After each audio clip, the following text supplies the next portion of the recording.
আমাদেরকে নিরবিচ্ছিন্ন বিদ্যুতের ব্যবস্থা করতে হবে। দুর্নীতিবাজদের সরকারি আইন অনুযায়ী যে ব্যবস্থা, সেই ব্যবস্থা গ্রহণ করতে হবে। আজকে হয়তো আপনারা দেখবেন আমরা সংখ্যায় কম, যদি আমাদেরকে স্থায়ী একটা সমাধান দেওয়া হয়, আগামীতে ওই আন্দোলন আরো তীব্র থেকে তীব্র হওয়ার আশঙ্কা।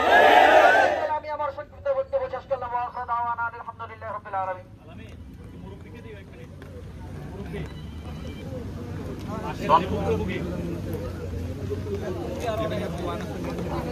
ধন্যবাদ মাওলানা রুহুল আমিন সাহেবকে। এ পর্যায়ে আপনাদের সামনে বক্তব্যী একজন ভুক্তভোগী বেনছড়ি ব্রাহ্মণবাড়িয়া পাড়া থেকে আপনাদের সম্মুখে কিছু বলবেন, বলার জন্য বিশেষ অনুরোধ করছি।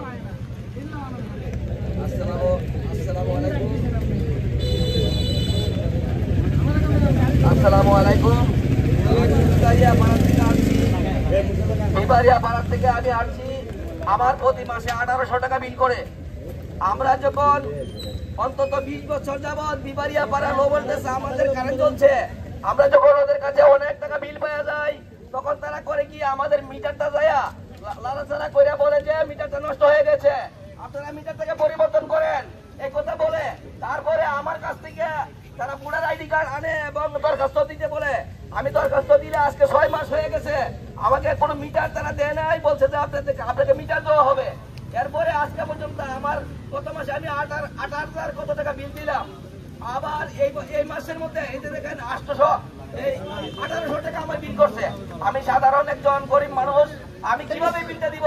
বিল দেওয়ার সময় চলে যেতেছে, কিন্তু আমি এত অতিরিক্ত বিল হওয়ার কারণে আমি যখন অফিসে এসে বলি, তারা অনেক কিছু আমাকে বলে আপনারা যে কারেন্ট পাচ্ছেন অনেক বেশি পাচ্ছেন। এরপরে আপনারা যদি ঠিক মতো বিল পরিশোধ না করেন, তাহলে আপনাদের নামে মামলা হয়ে যাবে। বিভিন্ন ভাবে তারা আমাদেরকে কিন্তু হুমকি দামকি দেয়।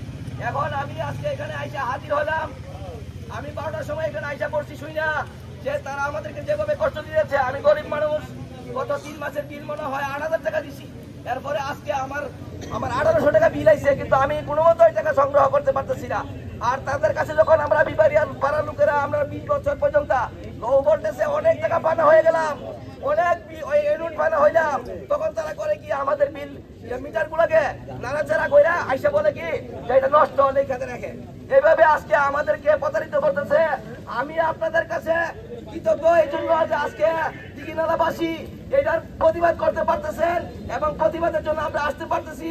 হয়তো আল্লাহর রহমত হইলে আমরা এই সমস্ত দুর্নীতিবাজ থেকে আমরা রেহাই পাবো।